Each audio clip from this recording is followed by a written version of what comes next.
I remember the day vividly. The sun was shining, and the air was filled with the sweet scent of roses. Our wedding cake, a towering masterpiece adorned with delicate sugar flowers, was delivered by a man whose smile seemed too friendly. I had just married the love of my life, Sarah, and everything felt perfect. The laughter of our friends and family surrounded us, and I couldn't have been happier. Little did I know that this man, with his charming demeanor, would become the catalyst for my heartbreak. In the weeks that followed our wedding, I often thought back to that day. The cake was a centerpiece, a symbol of our love and commitment, yet something felt off. It was subtle at first, a missed call or a text that didn't quite add up. I brushed it off, attributing my unease to the stress of adjusting to married life. But as time went on, those feelings of confusion began to grow. I noticed Sarah was more distracted than usual. She'd often stare at her phone, her brow furrowed in concentration, only to quickly flip it over when I entered the room. I tried to dismiss the nagging feeling in the back of my mind. After all, we had built a life together, one filled with laughter, shared dreams, and plans for the future. It was hard to fathom that the woman I loved could betray me. One evening, as I was tidying up the living room, I stumbled upon a receipt tucked between the couch cushions. It was for a local bakery, dated a week after our wedding. My heart raced as I read the details. The name of the delivery man was scribbled at the bottom, Jake, the same name that had delivered our wedding cake. My mind whirled with questions. Could it be possible? No, I thought. Sarah would never do that to me. I tried to rationalize it. Maybe they were just friends, maybe it was nothing. But deep down I felt a flicker of dread. The next few days were torturous. I began to watch Sarah closely, searching for any signs of guilt or deceit. I wanted to confront her, but I was terrified of what I might find. The love we shared felt like a fragile glass ornament, and I feared that one wrong move would shatter it.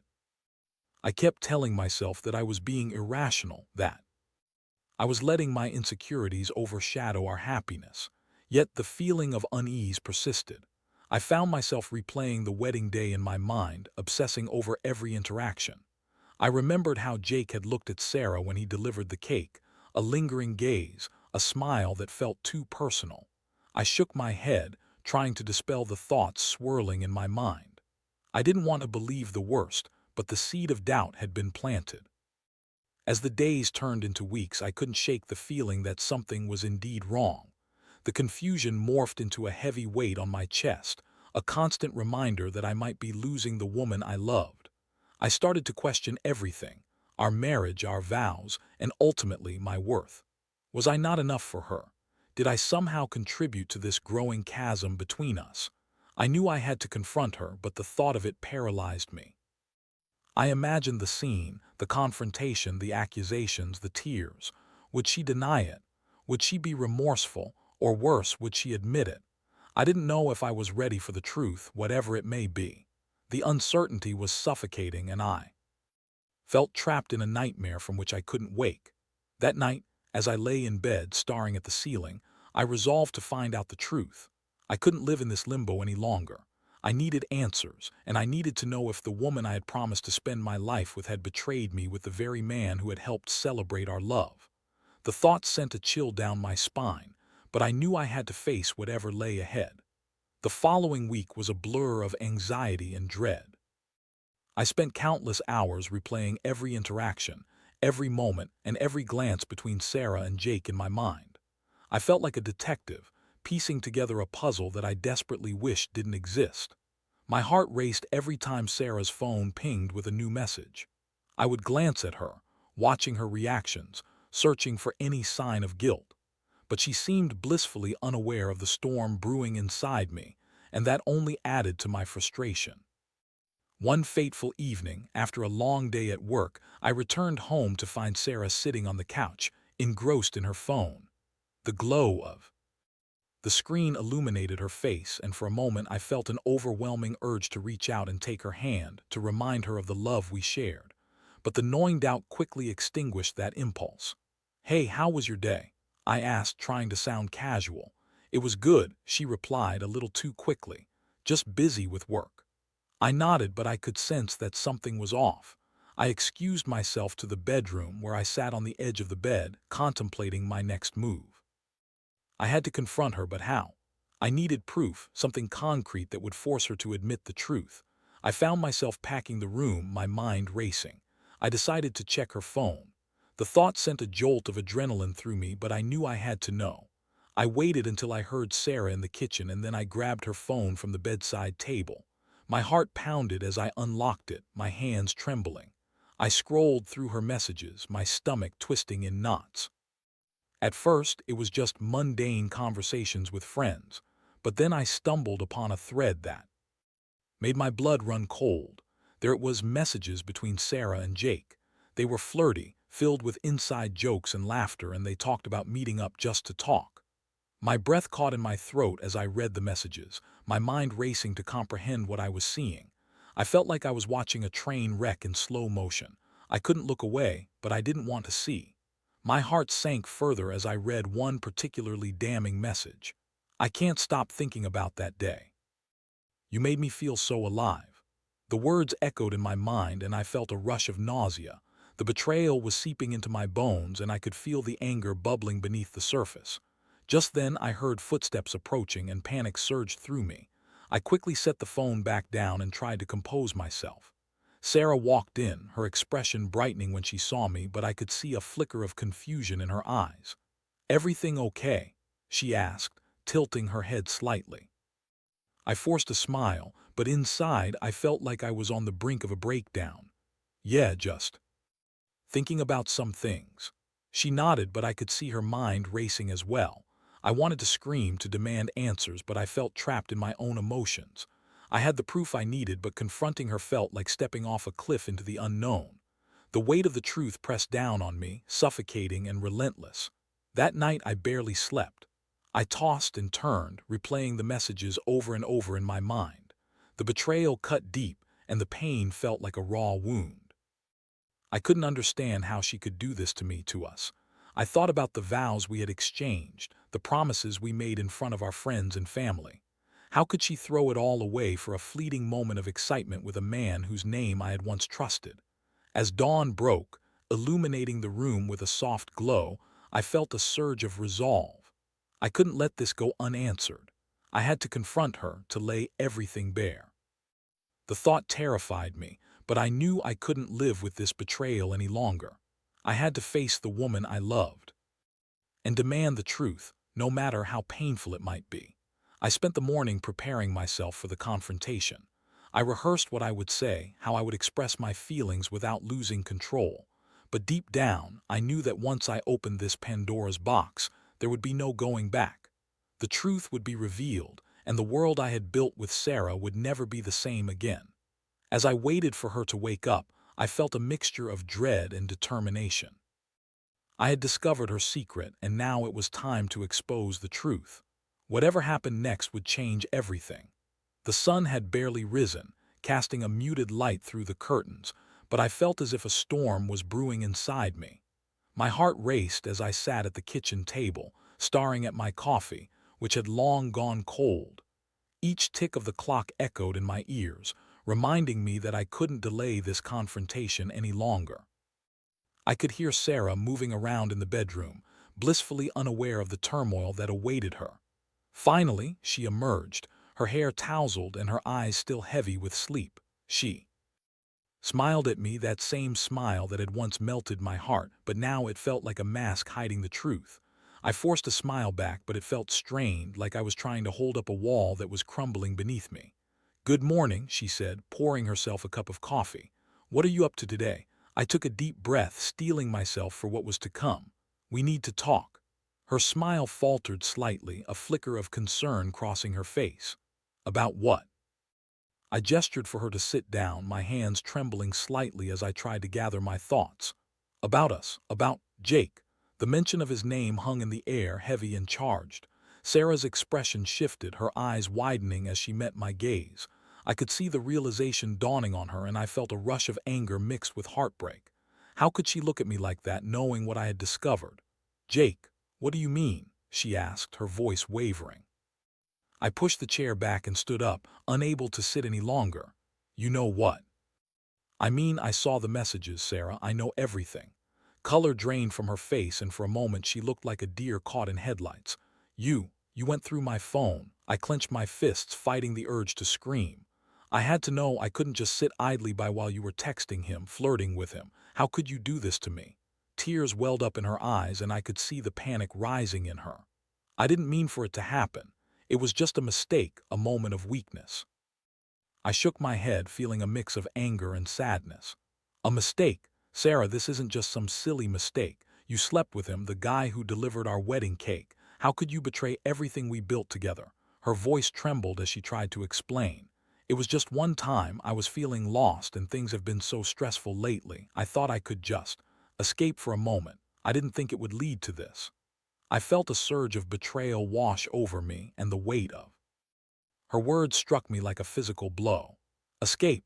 You thought sleeping with another man would make things better. What about our marriage, our vows? I love you, I do, she pleaded, tears streaming down her cheeks.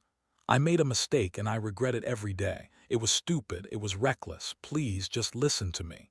But the more she talked, the angrier I became. Each word felt like a dagger, twisting deeper into the wound she had created. I had given her my heart, and she had shattered it without a second thought. You think saying sorry will fix this? You think I can just forget what you did? I don't expect you to forgive me right away, she cried, her voice breaking. But I want to make it right. I want to fix this. I turned away, fighting the tears that threatened to spill over. I felt like I was standing on the edge of a precipice, looking down into an abyss of pain and uncertainty. I don't know if we can fix this, Sarah. I don't know if I can trust you again. The silence that followed was deafening. I could hear the ticking of the clock, each second stretching into eternity. I felt lost, trapped in a whirlwind of emotions that I couldn't control. I wanted to scream, to yell, to make her feel the pain she had caused me, but instead I felt hollow, as if a part of me had died with the revelation of her betrayal. I need time, I finally said, my voice barely above a whisper. I need to think about everything. She reached out, desperation etched on her face. Please don't leave me. I love you, and I'll do whatever it takes to prove it. But even as she reached for me, I took a step back, creating distance between us. I can't do this right now. I need space to think. With that, I turned and walked away, leaving her standing there, tears streaming down her face. I felt like I was walking through a fog, each step heavy with the weight of betrayal. I had confronted her, and now I had to face the reality of what lay ahead. Our marriage was hanging by a thread, and I didn't know if it could be repaired. As I stepped outside, the cool air hit my face, grounding me in the present. I took a deep breath, trying to clear my mind. The sun was shining, but it felt like the world had dimmed. I needed to figure out what to do next. The pain was raw and fresh, but I knew I couldn't let it consume me. I had to find a way forward, even if that meant confronting the reality of our shattered trust. The days following the confrontation were surreal. I felt like I was living in a fog, moving through life like a ghost. Sarah and I barely spoke, the silence between us heavy and suffocating. We were two strangers in the same house, navigating the aftermath of a betrayal that had torn our world apart. Each meal was a chore, each shared space a reminder of the love that once flourished and now lay in ruins. I often found myself lost in thought, replaying the confrontation over and over in my mind. I could still see the pain etched on Sarah's face, the tears that had stained her cheeks. I had wanted to scream at her, to make her feel the weight of her betrayal, but instead I had felt hollow, as if the very act of confronting her had drained me of all my strength. I had exposed the truth, but it felt like I had also exposed my heart to the elements, vulnerable and raw. Every time I walked past the spot where we had shared our first kiss, or the table where we had celebrated anniversaries, I felt a pang of sorrow. Those memories were tainted now, overshadowed by the knowledge of her infidelity. I had once believed that our love was unbreakable, but now I questioned everything. How could I trust her again? How could I look at her without seeing Jake's face, the man who had so casually crossed the line that should have never been crossed? In the days that followed, I sought refuge in my work, burying myself in tasks to distract myself from the emotional turmoil. My colleagues noticed my distraction, but I brushed off their concern with vague responses. I didn't want to share my pain with anyone. It felt too personal, too raw. I was ashamed, embarrassed that my marriage had become a topic of whispered speculation.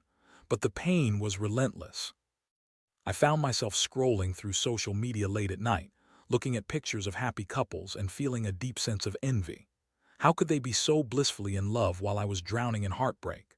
I often thought about reaching out to friends for support, but the thought of explaining the situation felt overwhelming.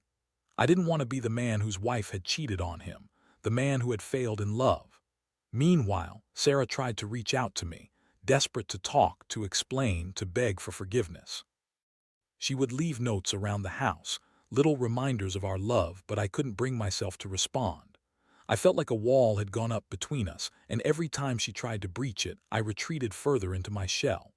I could see her pain, but I was too consumed by my own to show her any compassion. One evening, I returned home late from work, exhausted both physically and emotionally. As I entered the house, I found Sarah sitting on the couch, her eyes red from crying. My heart sank at the sight of her, but I steeled myself against the wave of compassion that threatened to break through my defenses. "Can we talk?" she asked softly, her voice trembling. I hesitated, the weight of the moment pressing down on me. "What is there to talk about?" I replied, my tone sharper than I intended. "Please," she begged, her eyes searching mine for a glimmer of understanding. "I just want a chance to explain myself. I want to show you that I can change." I crossed my arms, feeling the anger swell inside me. "You had your chance, Sarah. You made your choice when you decided to betray me." "I know," she said, her voice breaking, "and I hate myself for it. I was so stupid, so caught up in my own insecurities. I never meant to hurt you." I took a deep breath, trying to steady my racing heart. "You need to understand how much this hurts. I can't just forget what you did. It's not that simple." "I know," she whispered, tears streaming down her face. "But I want to fight for us. I want to prove to you that I can be the wife you deserve." Her words hung in the air, and I felt a flicker of something within me, a desire to believe her, to hope that we could rebuild what had been lost. But the fear of being hurt again held me back, like a chain binding me to my pain. "I need time," I said finally, my voice barely above a whisper. "I need to figure out if I can even trust you again." Sarah nodded, her expression a mix of sorrow and understanding. "I'll give you all the time you need. Just know that I love you and I'm willing to do whatever it takes to make this right." I turned away, unable to look at her. The weight of her words hung over me like a cloud, heavy and oppressive. I wanted to believe her, but the fear of being hurt again was a constant reminder of the reality we now faced. Trust was fragile, and once broken, it was incredibly difficult to repair. As I lay in bed that night, staring at the ceiling, I felt the tears begin to fall. I had thought love was enough to conquer all, but now I realized that love alone couldn't heal the wounds inflicted by betrayal. I had to confront the reality of our situation. Trust had been shattered, and the road to healing would be long and uncertain. Could we navigate the aftermath of this betrayal together, or was it already too late? As the days turned into weeks, I found myself grappling with a whirlwind of emotions.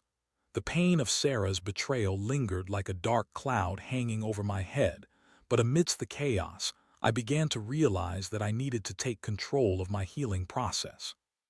I couldn't wallow in despair forever. I had to find a way forward, whether that meant rebuilding our relationship or letting go. I started seeking support from close friends, those I had previously kept at a distance during the turmoil. I reached out to Mark, my best friend since college. We had shared countless memories and experiences, and I knew he would listen without judgment. Over beers at our favorite bar, I opened up about everything: the infidelity, the pain, and the uncertainty that followed. "Man, I can't believe she did that," Mark said, shaking his head. "You deserve better than that." His words resonated with me, but part of me still clung to the hope that Sarah could change. "I don't know, Mark. I love her. I want to believe she can be the person I thought she was." Mark leaned back in his chair, his expression serious. "Love is one thing, but trust is another. You need to ask yourself if you can ever trust her again. If not, it might be time to move on." His words struck a chord, echoing the very thoughts I had been wrestling with. I realized that I needed to take a hard look at our relationship and what it truly meant to me. I needed to assess whether the love we had was worth the pain of betrayal, or if it was just a facade hiding deeper issues. In the following weeks, I took time to reflect on my feelings. I started journaling, pouring my thoughts onto the pages. Each entry was cathartic, a way to process the whirlwind of emotions swirling inside me. I wrote about my love for Sarah, the memories we had created together, and the dreams we had shared. But I also wrote about the betrayal, the feeling of being blindsided, and the loss of trust. That felt insurmountable. As I journaled, I began to see patterns emerge. I realized that while Sarah's infidelity had shattered my trust, it had also illuminated issues in our relationship that I had been ignoring. We had grown complacent, taking each other for granted. The spark that had once ignited our love had dimmed, and we had both become lost in the routine of life. I also sought therapy, something I had never considered before. It felt daunting to sit across from a stranger and share my pain, but I knew I needed a professional perspective. My therapist helped me navigate my emotions and guided me through the process of healing. She encouraged me to explore my feelings without judgment, reminding me that it was okay to feel hurt, angry, and confused. Through therapy, I began to understand that healing wasn't linear. Some days I felt hopeful about the possibility of rebuilding my relationship with Sarah, while other days I was consumed by anger and resentment. I learned to embrace the ebb and flow of my emotions, allowing myself to feel deeply without rushing to conclusions. As I worked through my feelings, I slowly began to communicate with Sarah again. We started having open conversations about our relationship, discussing our fears and insecurities. It was difficult, and there were moments of tension, but I could sense a willingness in her to take responsibility for her actions. She was committed to making amends, and I admired her courage to face the consequences of her choices. One evening, as we sat down together after dinner, I finally felt ready to tell her how I truly felt. "Sarah, I've been thinking a lot about us. I want to try to rebuild our relationship, but it's going to take time. Trust doesn't come back overnight." She nodded, her eyes filled with hope and understanding. "I know it won't be easy. I'm willing to do whatever it takes, even if it means facing the consequences of my actions head-on." We discussed boundaries and expectations, setting the groundwork for rebuilding trust. We agreed to be transparent with each other and to check in regularly about our feelings. It was a start, a fragile foundation upon which we could begin to rebuild. As the weeks passed, I found myself feeling lighter. The weight of betrayal still lingered, but it was no longer suffocating. I began to see glimpses of the woman I had fallen in love with, the woman who was willing to fight for our marriage.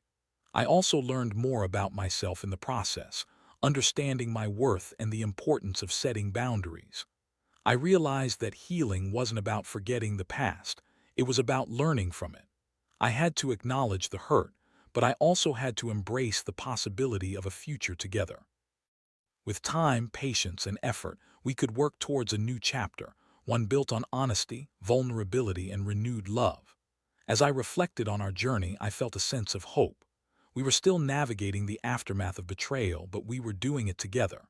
I had learned that love could endure hardship, that it could evolve and grow in the face of adversity. And while the scars of betrayal would always be a part of our story, they didn't have to define our future. As the months rolled on, Sarah and I continued to navigate the complexities of our marriage, rebuilding it one step at a time. The road was far from smooth. There were bumps along the way, moments of doubt and frustration, but there were also moments of joy, laughter, and connection that reminded me of why I fell in love with her in the first place. We committed to regular check-ins, where we could express our feelings openly without judgment. These conversations weren't always easy, but they became a lifeline for us. We discussed our fears, our dreams, and how we could support each other in our personal growth. I found that I was starting to trust her again, albeit slowly. Each honest conversation, each vulnerable moment, was a brick laid in the foundation we were rebuilding. I also took time for self-reflection, realizing that I had to heal on my own as well. Through therapy and journaling, I learned to process my emotions without letting them consume me. I discovered the importance of self-love and self-worth, understanding that I had to be whole on my own before I could fully commit to our marriage again. As I worked on myself, I began to see changes in Sarah too.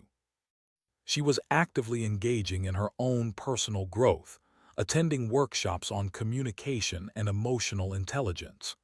I could see her making an effort to understand not just her actions, but the underlying issues that had led her down that path. It was encouraging to see her take responsibility for her choices and strive to become a better partner. One evening, we found ourselves sitting on our porch, watching the sunset together. The sky was painted in hues of orange and pink, a stunning backdrop to what felt like a pivotal moment in our journey. I turned to Sarah, who was gazing at the horizon, lost in thought. "Do you remember what it felt like when we first got married?" I asked, a nostalgic smile creeping onto my face. She looked at me, her eyes shining. "Yes, I do. It felt like we were on top of the world, like nothing could break us." "Do you think we can get back to that place?" I asked, my voice tentative. "I believe so," she replied, her sincerity evident. "But I think we need to create a new version of that love, one rooted in honesty and resilience." Her words resonated deeply with me. I realized that while our past was marred by betrayal, it didn't have to dictate our future. We could cultivate a love that was stronger, more authentic, and more aware of the challenges that life would throw our way. As the weeks turned into months, I noticed the changes in both of us. Our connection deepened, fueled by the honesty and vulnerability we had cultivated. We began to share our dreams and aspirations, not just as individuals but as a couple. We planned trips, explored new hobbies, and created new memories that replaced the painful reminders of our past. However, the scars of betrayal would always be there, a testament to our journey. I learned to embrace them, understanding that they were part of our story. They reminded me of the strength we had found in each other, the resilience we had built, and the love that had endured despite the trials. One day, as we stood in front of the mirror getting ready for a dinner date, I turned to Sarah and said, "I want you to know that I forgive you. But more than that, I want to thank you for fighting for us, for being willing to change." Tears welled in her eyes and she nodded, unable to find the words. In that moment, I felt a weight lift off my shoulders. Forgiveness didn't mean forgetting. It meant releasing the hold that pain had over me. It meant choosing to love her despite the hurt, to believe in the possibility of a brighter future. As we stepped out for our dinner, hand in hand, I felt a sense of peace wash over me. We were no longer defined by the betrayal, but rather by our commitment to growth and healing. I had learned that love was not just about the good times, but also about navigating the storms together. In the end, I realized that life would always present challenges, but it was how we faced them that truly mattered. I had discovered resilience within myself, and together with Sarah, we had transformed our pain into a foundation for a stronger relationship. As we walked into the restaurant, I looked at her and smiled. "Here, to new beginnings," I said, raising my glass.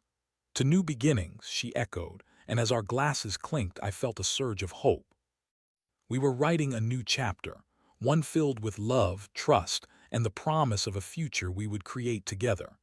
And while the scars of our past would always remain, they served as reminders of our journey, a journey of healing, forgiveness, and the unwavering power of love. With that thought, I knew we were ready to face whatever came next together.